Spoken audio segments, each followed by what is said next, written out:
앞쪽으로 오셔서 교재는 이제 391페이지 경매 요걸 보겠습니다. 권리 분석 얘기가 거기 조금 나왔는데 그건 제일 마지막에 봐야 될 것 같아요. 권리 분석은 그 전에 보아야 될 게 392페이지를 딱 펴두시고 경매 절차가 10단계 절차인데요. 여기 지금 우리 교재에 10단계 절차 이렇게 나와 있어요. 그걸 제가 이제 마지막으로 설명드릴 겁니다. 여기 마지막 내용이에요. 경매 절차 10단계. 첫 번째가 이제 다 설명을 드리고 나서 이제 하나 읽어볼 거니까 경매 붙이는 것을 경매 신청이라고 불러요. 이게 첫 번째 단계죠. 경매를 붙입니다. 누가 경매를 집어넣을까요? 채권자가 붙이는 거죠. 이 채권자가 붙일 때 이제 보니까 경매 종류가 두 종류예요. 하나가 뭐냐면 이 채권자 중에 보면 아까 그 세입자처럼 소송을 제기해가지고 판결 얻은 것 갖고 경매를 집어넣는 경우가 있어요. 그것을 강제 경매다 이렇게 불러요. 판결이 있어야 되는 거예요, 이거. 그 다음에 또 한 가지가 뭐냐면 은행에서 많이 하는 건데 임의 경매라고 하는 게 있어요. 임의 경매 이렇게. 그러니까 은행 입장에서는 지금 대출해주고 이자도 안 내고 막 그러니까 그 담보 잡아놨던 집을 경매에 집어넣을 수 있잖아요. 그때는 재판할 필요가 없어요. 왜 그러죠? 저당권 등기를 할 때 혼자 하는 게 아니에요. 꿔간 사람이 오케이 해야 같이 하는 거거든. 그러니까 꿔간 사람 보고 너 진짜 이럴 거 같지? 이렇게 재판하고 막 그럴 필요가 없어요. 이미 등기부에 저당권 등기가 돼 있다면 꿔간 게 확실한 거예요. 그래서 어떻게 해요? 바로 경매에 집어넣지. 무슨 경매라고 불러요? 임의 경매. 그러니까 두 개 중에서 핵심은 집행권원이라고 그래가지고 판결문 같은 게 있어야 되는 것은 강제 경매예요. 없어도 그냥 바로 경매에 집어넣을 수 있는 것은 뭐예요? 임의 경매. 그렇죠? 여기서 핵심은 뭐냐면 경매 신청이 있게 되면 법원에서는 심사해가지고 경매 붙일 요건을 갖췄다 이렇게 보면 등기소에 촉탁을 해서 부탁을 해갖고 경매 등기를 띄워줘요. 신청에 따라서. 경매 등기가 등기부에 뜨면 보통 일반적으로 압류의 효력이 발생해요. 그래서 우리 아까 최우선 변제권 할 때도 보면 경매 등기 전까지 전입이 돼 있어야 된다. 그런 얘기를 자주 했어요. 그리고 여러분 아시겠습니다만 유치권자가 자신의 유치권 갖고 낙찰자한테 대항하려면 유치권자는 점유를 갖다가 늦어도 언제까지는 시작했어야 돼? 경매 등기 전에. 그런 얘기 하잖아요. 그 압류의 효력 때문에 그렇게 되는 거예요. 그러니까 그 전에 점유를 하고 있어야지. 압류를 그러니까 경매 등기가 딱 됐어. 그러면 압류의 효력이 생겨가지고 경고등이 켜진 거야. 손대지 마 이렇게 된 거야. 손대면 큰일 나. 당해 이렇게 된 거예요. 그게 이제 압류예요. 그래서 경매 신청에 따른 등기가 되면 보통 압류력이 생긴다. 그리고 나서 이제 두 번째가 배당 요구해야 되는 종기 마지막 날을 결정을 해서 어떻게 해요? 공고를 해요. 종기를 잡아서 공고한다. 마지막 날을. 그 배당 요구의 종기는 법원이 잡는데 요때쯤 될 거예요. 요때쯤. 요 날이 예를 들어 7월 10일이다. 그러면 그걸 공고하는 날은 5월 7일이다. 이렇게 된다고. 공고에 포인트가 있는 거예요. 뭘 공고한다고요? 배당 요구해야 되는 마지막 날을. 왜냐면 채권자 중에 보면 세입자처럼 배당 요구해야 받은 채권자들이 있잖아요. 배당 요구 안 하면 못 받는 채권자들이 있잖아. 그런 채권자들 보고 요 7월 10일까지 배당 요구하세요 이렇게 하는데 그 배당 요구해야 되는 채권자의 가장 대표적인 사람이 세입자들이에요. 세입자들. 그러니까 세입자들 보고 경매에서 배당 받으려면 언제까지 배당 요구하세요라고 통지서가 오고 와요. 그러면 이제 그때까지 배당 요구해야지. 그 마지막 날을 잡아서 공고는 요때 7월 10일까지 배당 요구해야 돼요 라고 공고는 요때 띄우고 마지막 날은 요 날이 되는 거예요. 자, 그리고 나면 이제 그 다음에 법원에서요. 세 번째가 매각 준비예요. 감정평가도 하고 집행관 보내서 조사하고 막 그런데 시험에 나올 게 하나도 없어요. 그리고 나서 이제 그 다음에 뭐냐면 매각 공고예요. 그러니까 매각 공고다 그렇게 되는 것은 신문에 보면 매각 공고라고 떠요. 그러면 요 물건들에 대해서 언제 매각할 테니까 관심 있는 사람은 들어오시라라고 공고를 띄우는 거예요. 그러면 이제 2주 뒤에 신문에 나오고서 딱 2주 뒤에 그 물건에 대해서 경매 법정에서 매각이 진행돼요. 실시. 그날을 매각 기일이라고 불러요. 이게 일본 말로 하면 입찰기일. 일본 말이라고 해서 요새는 잘 안 씁니다. 그래서 매각기일 이렇게 하는데 안 쓰는 게 아니고 공식적으로 안 쓸 뿐이지. 현실적으로 뭐 입찰 이렇게 불러요. 자, 그때 매각이 실시하는 방법이 세 가지인데 기일 입찰이라는 게 있고 기간 입찰이라는 요 방식이 있고 그 다음에 호가 경매라는 방식이 있는데 우리나라에 처음 이제 경매가 도입됐을 때 요 방식으로 했던 거야. 호가 경매. 그러면 이제 뭐 예를 들어서 뭐 최저가가 2억이다 그러면 2억 이상 최저가 치면 요 관심 있는 사람 자 여기에 대해서 입찰하실 분 계세요. 그러면 어떤 사람이 저 2억 1,000이에요 이렇게 부르면 좀 이따가 이제 또 다른 사람 없습니까 이렇게 불러 얘기하면 또 자기는 또 더 높게 쓰려고 하면 2억 2천이요 이렇게. 그래서 더 이상 없습니까 그러면 2억 2천이 낙찰가가 딱 되는 거잖아요. 그게 호가 경매인데 장점은 빨리빨리 진행할 수 있어요. 뭐 누구 더 없어요? 이렇게 하고 뭐 누구를 최고가로 합니다. 이렇게 바로 결정할 수 있으니까 좋은데 문제는 뭐냐면 의사가 자기의 금액이 오픈이 되잖아요. 그러니까 이제 주변 사람들이 그걸 갖다가 입찰 못 들어오게끔 강압을 할 수가 있단 말입니다. 그래서 초창기에 보면 이 경매 시장이 그렇게 인기가 없었던 것 중에 하나가 이 힘센 사람들이 그 경매장을 딱 점거해갖고 자기들 괜찮은 물건들은 다른 사람 못 들어오게 만들어버려요. 그러니까 일반인 입장에서 봤을 때는 경매장 그러면 막 인식이 안 좋잖아요. 그래서 이걸로 바꿨어요. 입찰이라고 하는 것은 전부 다 비밀리에 입찰표를 쓰는 거예요. 근데 이 기간 입찰은 입찰표를 갖다 접수받는 기간이 있다고 생각하시면 돼요. 보통 현실적으로 옛날에 하는 거 보면 일주일이었어요. 일주일 동안 법원에 입찰함에다 집어넣어라 이런 얘기예요. 그 기간 동안.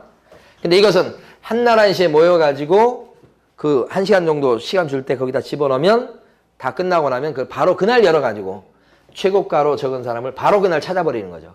그러니까 이게 한날 한시에 모여서 하는 거고 이것은 모이지 않고 그냥 뜨문뜨문 와서 그냥 내고 가면 되는 거예요. 그러니까 이게 훨씬 재미가 없고요. 긴장감 떨어지고 특히나 경쟁률이나 낙찰가가 낮아요 이게. 그래서 이걸 안 하고 어떻게 해요? 지금 100% 이걸로 합니다. 그렇지만 매각을 실시하는 방법이 몇 가지입니까? 물어보면 여러분들은 법에는 몇 가지다? 세 가지 이렇게. 근데 우리 이제 요거 위주로 설명드리는 거예요. 일대 들어오려면 매수 신청 보증금을 걸고 들어와야 된다고. 그 매수 신청 보증금은 입찰 보증금, 계약금 같은 건데 10%예요. 뭐의 10%인가요? 시험이 잘 나와요. 뭐의 10%인가요? 최저가의 10%입니다. 좀 이따 설명드려 볼까요? 최저 매각 가격이 결정이 되는데 법원이 이제 그걸 정해요. 그거 10%를 내고 들어와야 돼요. 내는 방법은 현금 받아주고요. 그 다음에 자기합수표 끊어와도 되고요. 그 다음에 지급보증 위탁 계약 체결 문서라고 해서 흔히 실무적으로 얘기할 때는 경매 증권이라고 얘기합니다. 경매 보험증권. 그것을 가져오는 방법도 있는데 대부분 자기합수표 끊어오죠. 그래도 현실적으로 봤을 때 매수신청 보증금을 내는 방법은 몇 가지냐고 물어보면 2가지라고 하시면 안 돼요. 3가지라고 하셔야 됩니다. 다 기출문제예요. 이렇게 이 돈 걸고 들어온 사람 중에서 최고가로 매수하겠다고 적어낸 사람을 찾는 거예요. 그걸 최고가 매수 신고인 결정이라고 불러요. 결정. 최고가 1등으로 적어낸 사람. 근데 그때 이제 동시에 뭐냐면 차순위 매수 신고하겠다는 사람을 결정해 놓는 경우도 있습니다. 드물게는. 잘 없어요, 요거 솔직히. 근데 시험에서는 이게 4번 나왔어, 4번. 이 차순위자는 어떤 사람이냐면 요 사람이 돈 안 내잖아. 혹시 돈 안 내면 내가 쓴 금액으로 받아갈게요, 이런 거예요. 이 사람을 정해놓으면 안 정해놨을 때하고 비교해봤을 때 이 사람을 정해놓게 되면 이 사람이 혹시 돈 안 냈어. 그러면 다시 막 경매하고 그럴 필요가 없어. 이 사람한테 돈 내게 만들면 돼요. 그러니까 경매 절차를 반복하지 않기 때문에 좋은 제도예요. 그런데 차순위 매수 신고를 현실적으로 이게 할 거냐고 물어보면 대부분 안 한다고 답을 해요. 왜냐면 대부분 이 사람이 돈을 낼 거니까 한 달 정도 이 돈이 묶일 필요가 하나도 없어요. 그렇기 때문에 보통 안 하거든. 그런데도 이걸 갖다가 시험에서 4번 냈다니까.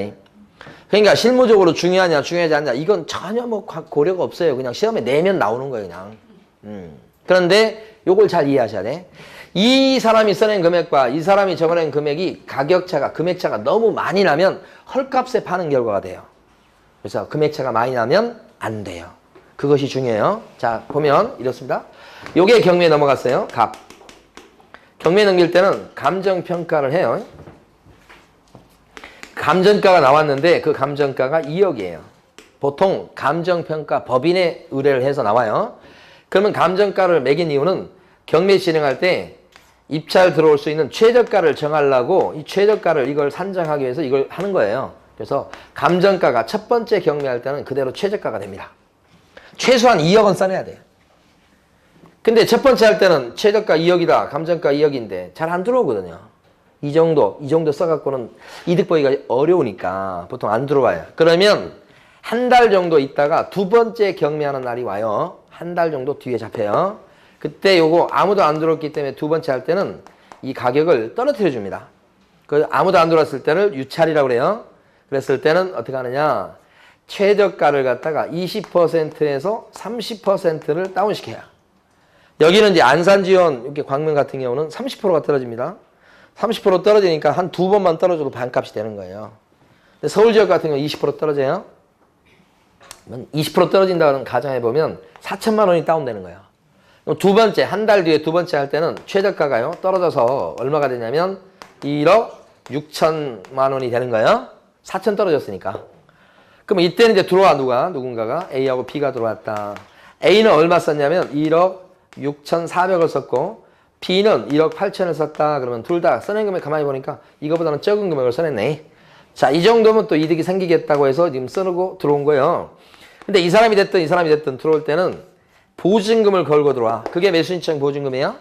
그 매수신청 보증금은 자기가 써낸 금액의 10%인가요? 아니죠. 그래서 옛날에는 자기 쓴 금액의 10%였는데 지금은 요 최저가의 10%예요. 그러니까 같은 경매 물건에 들어온다 그러면 A, B, C 누가 들어왔든 간에 보증금은 다 동일하겠죠? 최저가 20%니까 똑같이 1,600만 원이겠죠? 이렇게. 그럼 요 사람을 B를 최고가 매수신고인 이렇게 얘기하고 실무에서 얘기할 때는 최고가라고 불러요. 그럼 이 사람요. B, A죠. A. 요 사람은 차순위 매수신고할 자격이 있나요? 차순위자가 될 수 있나요? 이 사람이 차순위 자격이 있으려면 가격차가 많이 나면 안 된다고 그랬죠. 그래서 어떻게 하냐면 이 사람이 써낸 금액이 최고가가 써낸 금액에서 보증금을 뺀 금액 얼마예요? 1억 8천에서 1,600 빼면 1억 6,400이죠? 요 금액을 넘어야 돼. 이 사람이 써낸 금액이 요 금액을 넘었을 때만 집행관이 물어봐요. 차순위 매수신고 하랍니까? 이렇게 물어봐. 그때만 자격이 있으니까.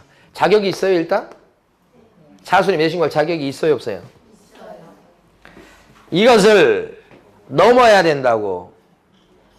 법은 그렇게 막 대충 하는 게 아니에요. 없어요 자격 자체가. 없어. 갔잖아요. 안 넘었잖아요. 없어. 근데 1억 6,400 10만 원 10만 원 더 적으면 있어요. 집행관이 물어봐요 그때. 그때는 요건 없어. 10만 원 더 적었다. 아 있다. 가격차가 많이 나면 안 되는 거예요. 그래서 최고가 금액에서 보증금을 뺀 금액을 차순위자가 적어낸 금액이 뭐요? 넘었을 때만 가능하다. 어때요? 하나 더 해봐요. 이걸 입찰 대리했다고 해봐. 갑이 이걸 입찰 대리했고 이걸 을이 입찰 대리했다고 해봐요. 응? B는 A는 을이 이렇게. 그럼 갑은 낙찰받게 만들어 주었네. 얼마 벌어요? 아까 했잖아요. 감정가에 몇 프로? 1%. 얼마요? 200만 원. 자, 그 다음에요 또요. 최저가는 여기서 1억 6천입니다. 이제 여기서 지금 낙찰 받은 거니까 이거에 몇 프로요? 1.5%. 그럼 얼마예요? 계산기가 필요하십니까? 계산기 빌려드려요. 240이죠. 암산 되는 겁니다. 1%를 무조건 먼저 해보세요. 160이잖아요. 그 160의 절반만큼 금액을 더해주면 되잖아요. 그럼 240이잖아요. 그렇게 계산하셔요. 그럼 여기서 중요합니다. 그러면 갑은 자 매수신청 대리와 관련된 보수를 200만 원까지 받는 거예요? 240만 원까지 받을 수 있는 거예요? 여기까지 받을 수 있는 거예요. 그게 복비하고 달라요. 여기서는 요거 또는 요거 이하라고 돼 있어요. 그럼 이하 그러면 여기도 들어가는 거예요. 240만 원까지. 그럼 이런 문제가 아직 출제가 안 됐는데 입찰 대리했다 이렇게 얘기하면서 갑은 매수신청 대리 보수를 최고 얼마까지 받을 수 있어요? 물어보면 지문에 200도 나오고 240도 나오고 그럴 거야. 200 고르시면 안 돼. 얼마를 고르셔야 돼? 240 이렇게 돼. 그럼 요 을은 어떻게 돼? 을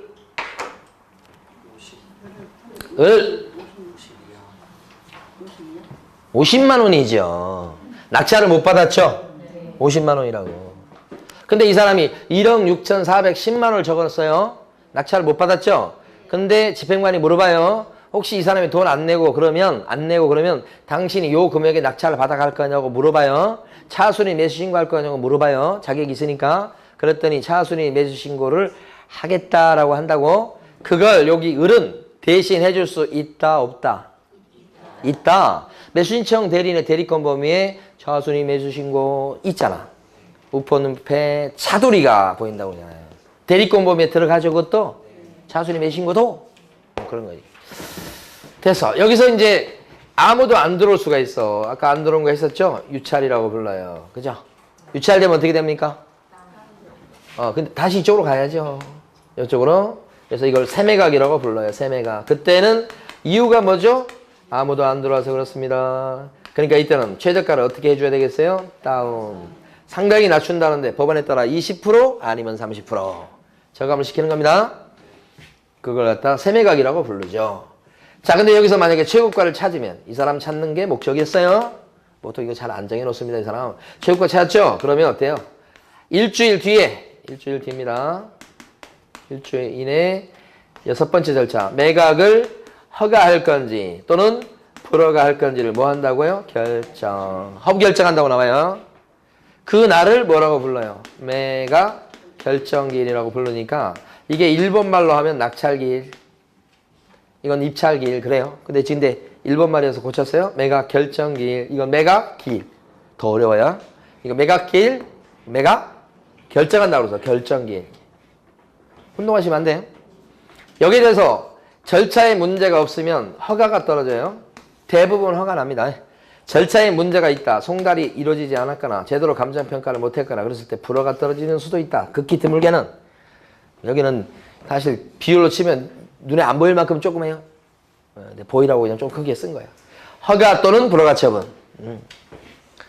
근데 여기서 이제 허가가 떨어지면 그때는 어떻게 되는 거지? 요거 절차에 하자가 없으니까 사실상 낙찰자가 되는 판인데 요때 허가 나가서 부동산이 경매로 넘어간 거에 대해서 불만이 있는 사람이 있을 수 있죠. 그런 사람이 뭐 할 수 있다? 항고. 언제까지요? 이것도 일주일 이내입니다. 자, 요거 일주일, 요것도 일주일 이내. 이건 2주 전 공고죠. 시험에는 요 3개 숫자 중에서 요것만 시험에 나온 거죠. 근데 사실은 제일 중요하지 않는 숫자입니다, 이거. 왜요? 일주일 이내이기 때문에 꼭 일주일 뒤에 해야 되는 건 아니에요. 근데 실무적으로는 반드시 일주일 뒤에 합니다, 현실적으로는. 근데 그렇게 요건 꼭 지켜야 될 날짜는 아닙니다. 바로 다음날 해도 괜찮아요.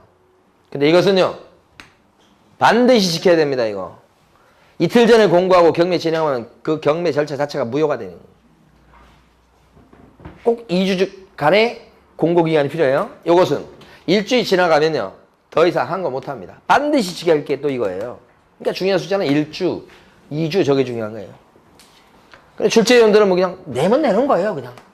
중요하지 않아도.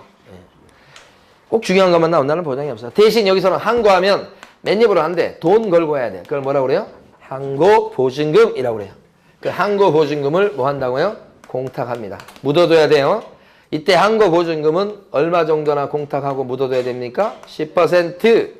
중요한 것은 이 항고 보증금은 뭐에 10%를 묻는 건가요? 그죠? 낙찰가입니다. 매각대금의 10분의 1이니까 상당히 큰 금액이에요. 낙찰가가 6억이다 그러면 6천이에요. 6천. 그것만큼을 묻어놓는데 방법은 금전이나 법원이 인정하는 유가증권으로 묻어놓는다. 최근에 이게 한 3번 정도 계속 나오고 있는데 요것은 틀리게 냈다 그러면 어떻게 낼까요?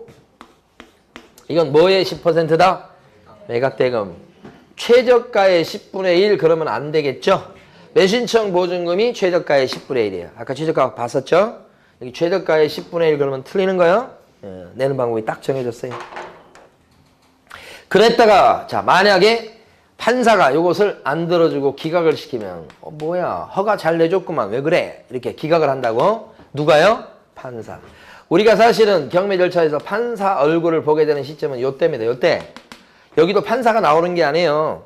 판사 비스무리한 사람이 나와요. 사법보좌관이라고 불러요. 그러니까 이 사람도 판사가 아니에요. 여기 집행관이에요. 이 사람도 판사가 아니고 법정에 앉아있긴 하지만 판사 얼굴을 볼 수 있는 시점은 언제예요? 항고해야 보는 거예요. 그러니까 판사가 잘 보니까 사법보좌관 잘했네. 그러면 기각이에요. 그러면 놀라운 일이 발생합니다. 걸었던 공탕했던 돈이 어떻게 돼요? 몰수예요. 물론 구체적으로 전부를 몰수당하는 경우도 있고 일부를 몰수당하는 경우도 있긴 하나 몰수라는 건 되게 큰 거예요. 돈 걸도록 하고 잘못되면 몰수당하고 이렇게 제도를 만들어 놨다는 얘기는 이렇게 허가 결정 나거나 그랬을 때 항고를 하란 얘기요? 하지 말란 얘기예요. 하지 말란 소리요. 이게 옛날에 보면 이 항고를 있잖아요. 막 돌아가면서 세입자 1, 세입자 2, 채무자, 뭐 소유자 돌아가면서 한 번씩 항고를 해. 그때마다 경매 절차가 스톱이 되는 거예요. 경매 절차가 막 한 번 진행되면 뭐 명도 받고 그럴 때까지 뭐 2년이고 3년이고 걸려버리면 누가 경매를 좋아하라고 그러겠어요? 안 되는 거예요. 경매 절차가 큰 변화를 이뤘던 것은 아까 말씀드렸듯이 입찰 방식으로 바뀐 게 큰 변화요. 두 번째는 이런 항고 보증금을 공탁하는 제도를 둠으로써 경매 절차를 빨리빨리 신속하게 하게 함으로써 일반인들도 어떻게 낙찰 받으면 어느 정도 기간 지나면 내 거 돼서 나도 다시 팔고 세 놓고 그렇게 할 수 있으니까 관심을 갖게 되는 거예요. 특히 명도 받을 때 옛날에 막 6개월, 1년 이렇게 걸리던 것을 짧은 시간 내에 명도 받을 수 있게끔 한 두세 달 만에 그렇게 바꿔놓으니까 일반인들이 뭐예요? 경매를 좋아하게 된 거예요. 큰 변화죠. 그 중에 하나 이것도 있어요. 자, 그런데 불허가 나면 어떻게 됩니까? 불허가 나면 앞으로 나가지 못하죠? 불허가 나면 어떻게 돼? 불허가 네 그러면 경매 절차에 하자가 있다는 거예요. 그러면 어떻게? 다시 합니다. 이것도 뭐라고 불러요? 세매가. 이때는 이유가 뭐냐 그랬더니 뭐 송달이 안 됐고 뭐 어쩌고저쩌고 그래요. 불허가 났습니다. 그래서 세매각이라는 거예요. 이때는 저값을 할까요? 안 할까요? 안 하지. 절차에 좀 문제가 있어서 그렇지. 최고가 적은 사람 분명히 있었어. 낮추진 않는 거예요. 이 경우는 아무도 안 들어온 거 아니에요. 그러니까 낮추는 게 맞지만 이건 저감하지 않습니다. 그런데 이러한 불허가에 대해서 불만이 있는 사람이 있을까 없을까? 불허가 나면 불만이 있는 사람은 누굴까? 요 사람이에요. 내가 낙찰 받은 줄 알았는데 불허가 났어. 그럼 내가 낙찰 받은 줄 알았는데 못 받게 됐잖아 지금. 이 사람이 불만이에요. 이 사람 거의 존재하지 않는다고 그랬어요. 이 사람이 불만이고 이 사람이 유일하게 항고할 수 있는 사람이에요. 이 사람도 일주일 이내에 해야 돼. 그런데 이때 항고할 때는 공탁하라고 하지 않습니다. 왜 그럴까요? 불허가 떨어지는 경우는 눈꽃만큼이라고 얼마 없어. 그 다음에 항고 거기에 대해서 또 불만이 있어서 항고할 만한 사람은 누구뿐이라고? 거의 최고가 저 사람밖에 없어. 그러니까 돈 걸으라고 하지를 않아. 여기가 문제가 아니야. 위에가 막 우후죽순으로 항고를 하게 되니까 여기를 돈을 걸도록 하는 거야. 여기는 아니고 하나 더. 농지가 경매에 나왔다고 해봐. 농지가 경매에 나왔다 그러면 농지에서 낙찰 받으려는 사람은 농사 짓지도 않고 그런 사람도 농지를 낙찰 받게 하면 돼요 안 돼요? 안 되지. 농지가 경매에 넘어왔다 그러면 그 사람은 낙찰 받는 사람은 농사 지으려는 사람이 돼야 되겠죠. 농사 지으려는 사람인지를 어떻게 확인해요? 농지증이야. 그럼 농지증을 갖다가 너가 언제 이거 농사 지을 사람 맞아? 이걸 언제 확인하냐 이 말이야. 농지증을 언제 제출하냐 이 말이야. 요 매각기일 요때 농지증을 제출합니까? 아니면 매각 결정기일 요때 제출합니까? 요때 제출한다는 게 최근에 2번 나온 거예요. 요때 제출해요. 여기는 무조건 높은 금액만 쓰면 오케이요. 그리고 나서 일주일 뒤에 농지증을 딱 갖다 내면 화가 떨어지는 거예요. 이렇게. 못 갖다 낼 수도 있지. 못 갖다 내면 어떻게 되죠? 불허가. 그럼 다시 할 수밖에 없어요. 세매가. 저감해요 안 해요? 안 해요. 다만 농지증을 못 갖다 낸 요 사람은 이걸 못 갖다 내는 바람에 불허가 떨어지면 자기가 걸었던 이 매수신청 보증금은 날아가 버리는 거예요. 보통 법원이 정하기 나름인데 보통 몰수하는 걸로 많이 정해요. 그러니까 일주일 뒤에 농지증을 확실히 갖다 낼 수 있는지를 정확히 확인한 뒤에 입찰을 처음부터 들어갔어야 된다 이 말이죠. 농축수익 발급 기한이 며칠이요? 4일. 농사라고 그러잖아요. 농사. 4일이잖아요. 여기는 언제 이걸 갖다 내요? 이때부터? 일주일 뒤에. 그쵸? 너무 짧아도 문제가 있는 거예요, 사실은. 근데 현실적으로, 실무적으로는 일주일 준단 말이에요. 자, 그러면 이제 여기서, 허가 결정이 났어. 그러면 그 다음으로 넘어가죠?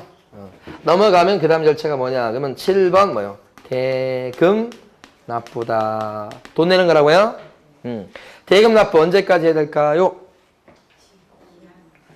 법원이 내라고 한 날까지 내면 돼요. 그게 대금 뭐요? 지급 기한이다. 이렇게 부르는 거예요. 기한. 아까 외신청 대리인이 입찰 대리 할 때 보수 지급식에 대해서 약정이 없다면 언제까지 보수를 지급하는 걸로 돼 있다? 바로 대금 지급 기한일로 한다. 그 돈 내는 날. 그때 입찰 대리에 대한 보수도 그때 준다. 이 말이에요. 예. 그 다음에 대금을 지급하면 기한을 정해서 요거 기일 그러면 안 돼요. 기일이 아니고 뭐예요? 기한. 기일 그러면 몇 년, 몇 월, 며칠, 몇 시. 한 포인트, 한 점, 지점. 근데 이것은 한 달 줘요. 한 달 보통. 자, 근데 대금을 지급하면 어떤 변화가 생깁니까? 지급하면. 대금을 납부하면. 소유권 취득이다. 이걸 모르시는 분 없어요? 중요한 단어는 언제 소유권을 취득해요? 즉시란 단어가 중요한 거죠. 즉시. 바로 소유권 취득해. 등기 없이도 소유권 취득합니까? 네. 그런데 기한을 정했으니까 기한이 만료된 때 소유권 취득한다고 하면 틀리다는 거예요. 기한을 정해놨어도 그 기한 내에 언제든지 돈 내면 바로 즉시라고. 네? 네. 그 다음에 돈 안 내면 어떡하지? 그런 사람도 있을 거 아니야. 왜 돈 안 내고 그러지? 이 사람? 돈이 없으니까 안 내는 거예요. 돈 안 내지. 있어도 안 내는 경우도 있어요, 일부. 네, 자, 돈 안 냈어요. 그럼 어떻게 해야 되게? 다시 해야지, 다시. 아니, 돈이 나와야지 이제 채권자들 돈 나눠가지고 이제 경매 끝나고 이렇게 정리가 될 텐데 돈이 안 나오면 아무 소용 없잖아. 그래서 이때 다시 해야 돼. 이 다시 하는 걸 뭐라고 불러요? 재매각이다. 이렇게 부른다고, 재매각. 이건 왜 다시 하는 거예요? 왜 재매각이라고 불러요? 다시 하는 거. 이유가 뭐예요? 돈 안 내. 돈이 뭐예요? 재산이 있죠? 돈 안 냈다. 그랬으니까 뭐예요? 재매각이다. 연상을 하셔야 돼요. 돈 안 내면, 대금 납부 안 하면 돈이 재산이다. 그래서 뭐예요? 재매. 유일하게 이것만 재매각이에요. 나머지는 전부 다 뭐예요? 세매각, 세개막. 나머지도 세매각, 세매각. 나머지 다 세매각이야. 유일하게 돈 안 냈을 때는 뭐예요? 재매각. 이때는 최저가를 저감을 할 것 같아요? 안 할 것 같아요? 안 하지, 안 하지. 돈만 안 내서 그렇지 최고가 적은 사람 분명히 있었고 허가 떨어진 사람 분명히 있어서 여기까지 온 거란 말입니다. 돈만 안 냈을 뿐이니까 저감을 하지 않지요. 저감하는 경우는 어떤 경우예요? 저감하는 경우는 유찰돼 가지고 다시 할 때 요때만 유일하게 가격을 20% 또는 30% 다운시키는 거예요. 유찰돼서 세매각 할 때만 저감하는 거예요. 세매각이라고 다 저감이 되는 게 아니에요. 이런 거는 저감이 없잖아요. 네, 그래서 그거. 그럼 여기서 대금 납부 안 했던 사람은 불이익을 두 가지를 입어요. 어떤 불이익을 입을 것 같아요? 이거 날라갑니다. 이거 보증금 떼요. 보증금 몰수. 또 하나의 불이익은 뭐겠어요? 재매각길이 열리면 그 재매각 절차에는 다시 참여할 수가 없다.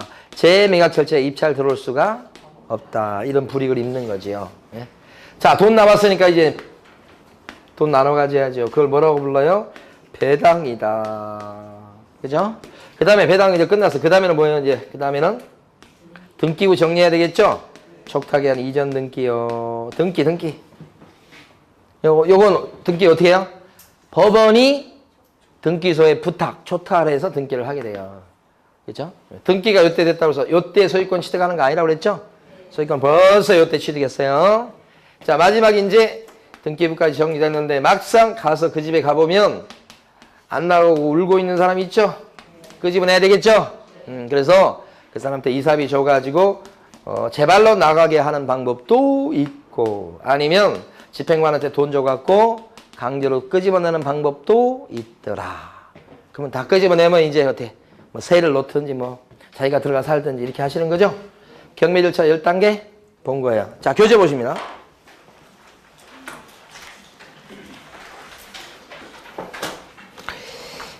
가로 5번에 보시면 반가로 1번이요. 지금 392페이지입니다. 가로 5번에 반가로 1번에 동그라미 2번요. 경매 개시 결정 기입 등기가 되면 보통 압류율이 발생하고, 근데 만에 하나 경매 신청했던 사람이 혹시 경매를 취하하게 되면 압류의 효력은 어떻게 돼요? 풀린다. 이렇게. 반가로 2번 갑니다. 배당 요구의 종기는, 자 보세요. 동그라미 1번 중요합니다. 종기는 최초 매각기일 이전의 날 중에서 법원이 정한다. 아까 배당 요구 종기 어떻게 됐었어요? 종기를 요때 공고했었죠? 근데 종기는 요때쯤 잡힌다고 그랬어요. 그렇게 첫 번째 경매하는 날이 요 날이죠, 지금? 유찰 안 되고 첫 번째 경매하는 날 이전의 날 중에서 법원이 적당한 날을 정해요. 이게 배당 요구의 종기예요. 동그라미 1번 되게 중요합니다. 4번 출제된 거예요. 첫 매각기일 이전입니까? 이후입니까? 이전. 요거 주의하시고. 그 다음에 동그라미 3번. 배당 요구했던 채권자가 동그라미 3번 요구를 철회함으로써 매수인의 부담이 바뀌는 경우에는 배당 요구했던 우리 배당 요구했던 채권자는 종기가 지난 뒤에는 이를 더 이상 철회할 수가 없다. 배당 요구했다가 철회하게 되면 우리 입찰 들어간 사람 계산이 틀려지죠? 배당 요구했다 그러면 여러분 입찰 들어가면 여러분한테 달라지지 않겠다는 뜻이잖아요. 그러니까 나는 부담금이 그만큼 주니까 정상적인 가격으로 입찰 들어갈 수 있어. 그래서 입찰 딱 들어갔더니 갑자기 종기가 지났는데도 불구하고 여기서 철회를 해버리면 계산이 틀려지게 되죠? 예, 그래서 함부로 철회를 못하게 하는 거예요. 이것도 출제가 됐었고요. 오른쪽에 가시면 매각 결정, 오른쪽 페이지 제일 위에 매각 기일 및 매각 결정 기일의 지정 공고라고 나오죠? 이때 공고는 동그라미 1번 최초 첫 번째 경매하는 날, 그죠? 그때부터 14일 이후 날로 한다. 그렇게 돼 있는데 정확히는 이렇게 됩니다. 요 매각기일, 첫 번째 매각기일 2주 전에 공고. 2주가 14일이죠? 2주 전에 공고. 이렇게. 14일 2주 이렇게 생각하시면 돼요. 그 다음에 가로 5번 가시겠습니다. 매각기일이 매각기일. 동그라미 1번. 경매에 참여하는 사람은 매수인증 보증금 10% 걸고 들어오죠? 반가로 5번에 동그라미 1번요. 경매 참가자는 뭐에 10%를 걸고 들어와요? 최저 매각 가격. 입찰가 아니고요. 최저 매각 가격의 10분의 1이죠. 그리고 둘째 줄. 내는 방법은 세 가지죠. 현금 또요. 자기합수표 또요. 지급보증 위탁계약증서. 이렇게 세 가지. 그래서 동그라미 2번. 집행관은 들어온 사람 중에서 최고로 높은 금액 쓴 사람을 최고가 매수신고인으로 결정을 하는 날이죠. 그 다음에 동그라미 4번. 차순위 매수신고는 아까 4번 나왔다고 말씀드린 거 최고가 써낸 금액에서 보증금을 뺀 금액을 공제한 금액을 초과해서 매수신고한 자만 차순위 매수신고할 자격이 있다. 요거고요. 동그라미 5번요.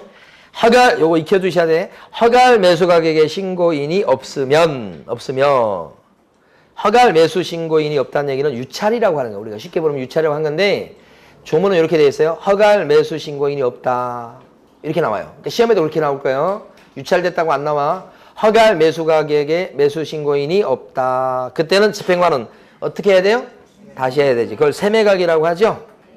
그때는 종전의 최저 매각 가격에서 상당한 금액을 저감해서 최저 매각 가격을 다시 정한다.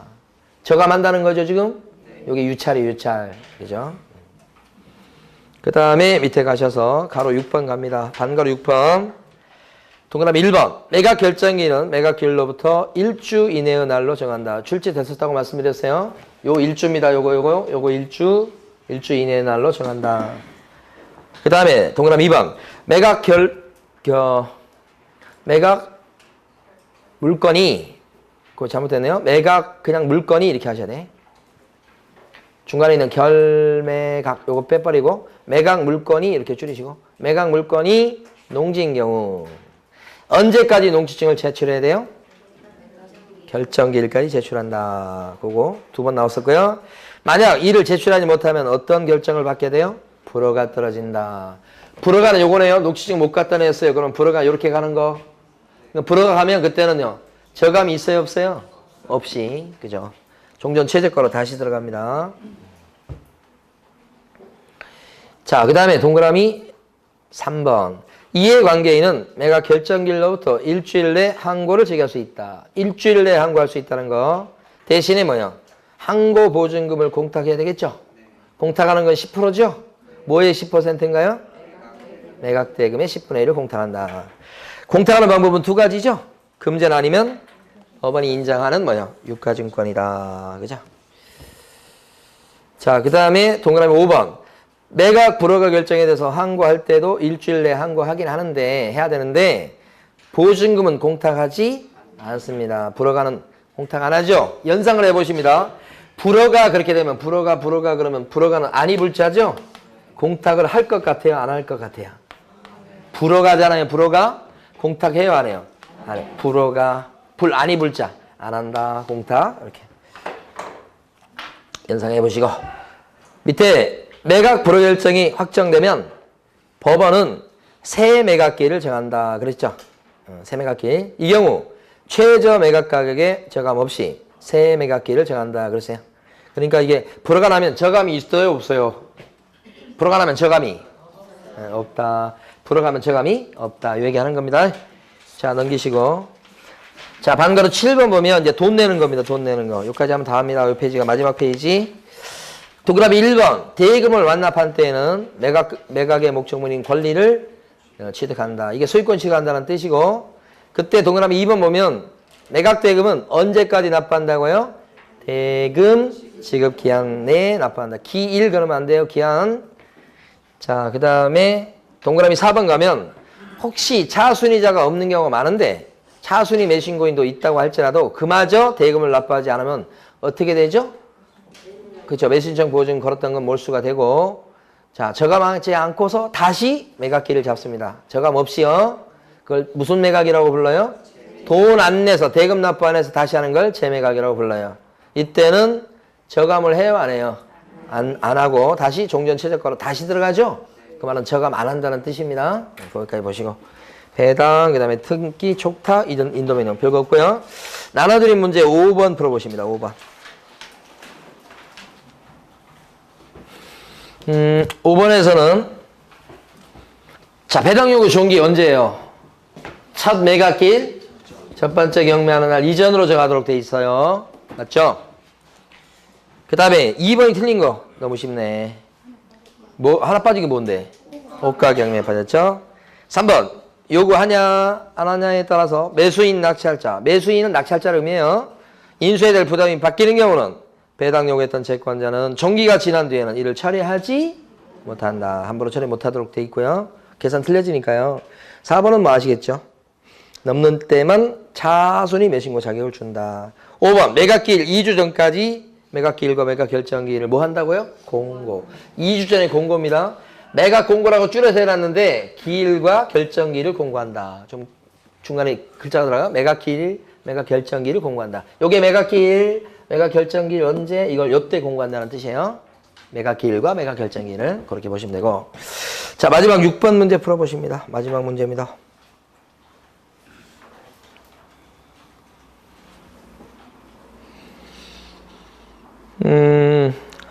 1번 같은 경우는요, 이런 뜻이에요. 경매 등기가 돼서 압류율이 발생한 요 시점부터 1개월 이내에 배당 요구해야 된다. 그렇습니까? 그런 거 없어요. 배당 요구 언제까지 해야 돼요? 종기까지. 종기까지 해야 되잖아. 근데 1번, 2번은, 여기서부터, 압류율이 발생한 요때부터 1개월 내에 배당 요구해야 돼. 그렇게 했잖아. 그런 말 없어요. 언제까지 배당 요구? 종기까지. 종기는 언제죠? 그러면? 법원이 알아서 잡겠죠. 대신 법원은 잡을 때 지켜야 될 마지노선이 있죠? 첫 번째 경매하는 날 전으로. 언제가 될지 모르는 거예요.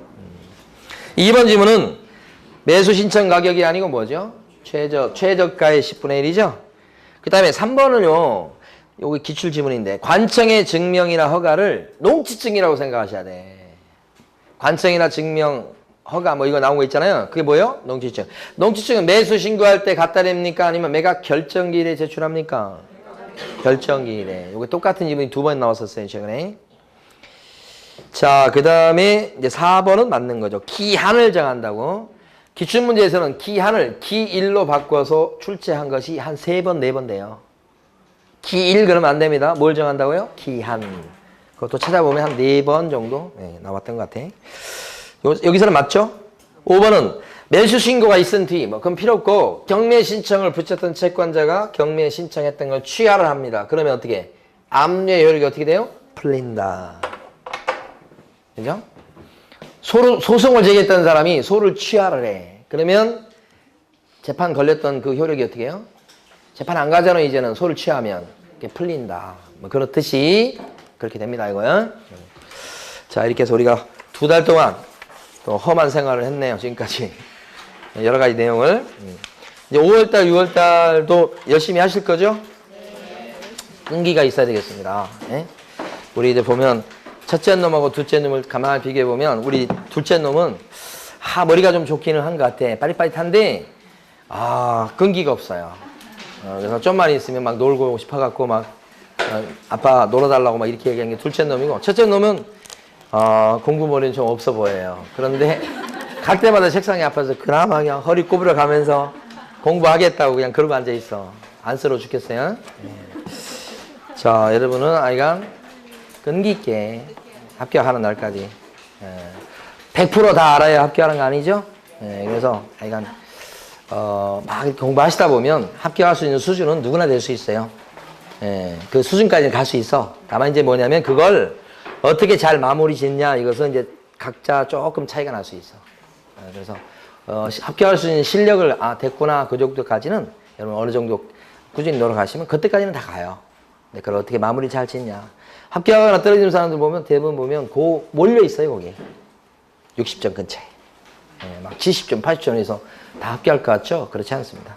60점 그 근처에 다 몰려 있으니까 열심히 하셔가지고 공법은 꼭 40점 이상 받으시고 우리 주기사품은 80점 넘길 수 있도록 하시고, 이렇게 하시기 바랍니다. 수고 많으셨습니다. 감사합니다.